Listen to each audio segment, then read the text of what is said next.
This is Juba stage in Kampala, a usually busy hub for transporters and traders.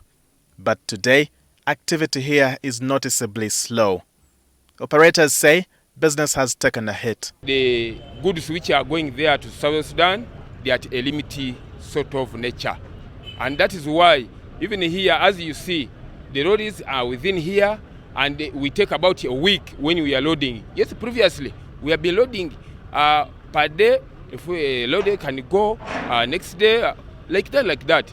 But as the situation of war sprint up in South Sudan, things has worsened, and the traders, they are at a limited sort of nature. And it's not just cargo transporters feeling the pinch.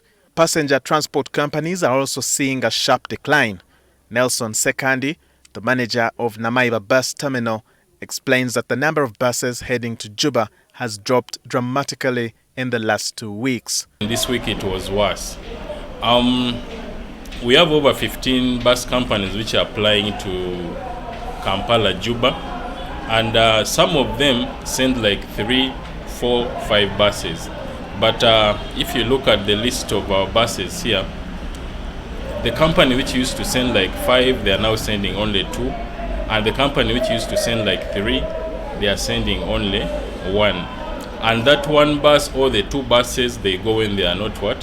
When they are not full. While South Sudan is not officially at war, tensions between President Salva Kiir and First Deputy Vice President Riek Machar have created an opening for other armed groups like the National Salvation Front, led by former Deputy Chief of Staff Thomas Swaka. A widely circulated social media post attributed to NAS warns travelers from Uganda and Kenya against using the Nimule-Juba route for business and travel.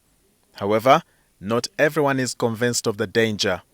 Ben Ninda, a truck driver who arrived in Kampala from Juba on Tuesday, says he encountered no security threats along the route.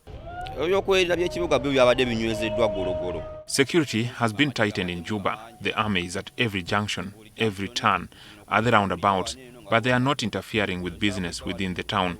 The road, Nimule to Juba, is very clear. There are checkpoints manned by the South Sudan forces, but they have always existed. South Sudan-based journalist Francis Okecho tells NTV that the National Salvation Front has not officially claimed responsibility for the warning, but it is known for exploiting tense situations to advance its agenda. As of today, we have not yet heard anything from the National Salvation Army, especially on trying to sabotage the movement of people on the Nimule-Juba road. Whenever a civil crisis erupts in any part of the country, the issue of NAS tends to come up. So it won't be a surprise if at any time we see attacks on Juba-Nimule road. We have already seen attacks on the road that goes to Western Equatoria, at least one this week. A Land Cruiser, which was coming from Yambio to Juba, was hit. Earlier this month, Uganda deployed special forces to South Sudan amid rising fears that the country could slide back into civil war. Sporadic clashes have already broken out, fueling concerns that Kiir and Machar could once again be drawn into open conflict. The two leaders signed a peace deal in 2018 to end South Sudan's 5-year civil war. Uganda has previously intervened in South Sudan's conflicts, notably in 2013 and 2016, when it sent forces to reinforce Kiir's government.